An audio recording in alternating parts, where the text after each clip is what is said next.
Quality প্লেয়ারের অভাব। এই সিরিজ বলে না, বাংলাদেশ টিমের ক্রিকেটের জন্য সতর্কবার্তা। শুধু কি সতর্কবার্তা, এ তো 10 নম্বর বিপদ সংকেত। যেন একটা বড় ঝড় ধেয়ে আসছে। বাংলার ক্রিকেটকে কি লন্ডভন্ড করে দেবে?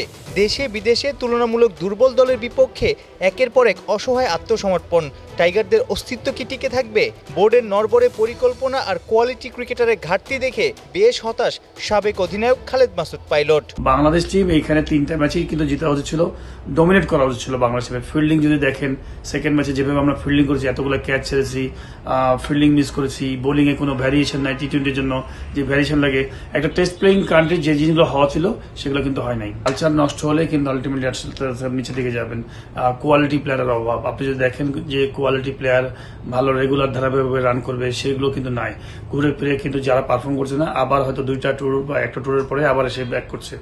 তো কোয়ালিটি পারফরমার নাই বলেই কিন্তু আলটিমেটলি আপনি যে কোনো টিমের সাথে আপনি অনেক সময় ছোট ছোট দলগুলোর কাছে হেরে যাচ্ছেন। আরব আমিরাতের ক্রিকেটারদের হাতে সিরিজের ট্রফি, এটাই তো বাংলার ক্রিকেটের সবচেয়ে বড় মাইনাস পয়েন্ট। এর মধ্যে সেলিব্রেশনের সময় নাগিন ড্যান্স, শান্ত লিটনরা কোথায় মুখ লুকাবে?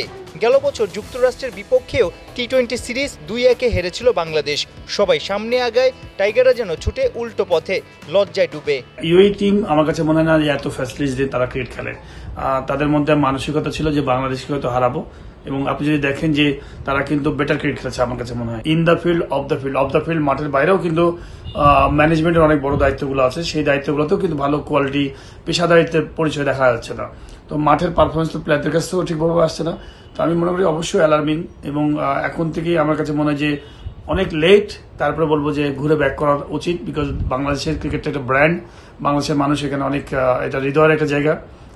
ভালো কাজ করতে হবে যারা বিশেষ করে যারা ম্যানেজমেন্ট আছেন, আমি মনে করি এটা বেশি মনোযোগ দেওয়া উচিত। পঞ্চপাণ্ডবের বিদায়, সাবেক ক্রিকেটার ও এক্সপার্টদের মতে পরের ব্যাচগুলোতে নেই সাকিব তামিমদের অর্ধেক কোয়ালিটির খেলোয়াড়ও। তবে কি আসছে দিনে কালে ভদ্রেই মিলবে জয়ের দেখা? বছর জুড়েই থাকবে হতাশা? এজন্য অশনি সংকেত বাংলাদেশের ক্রিকেটে।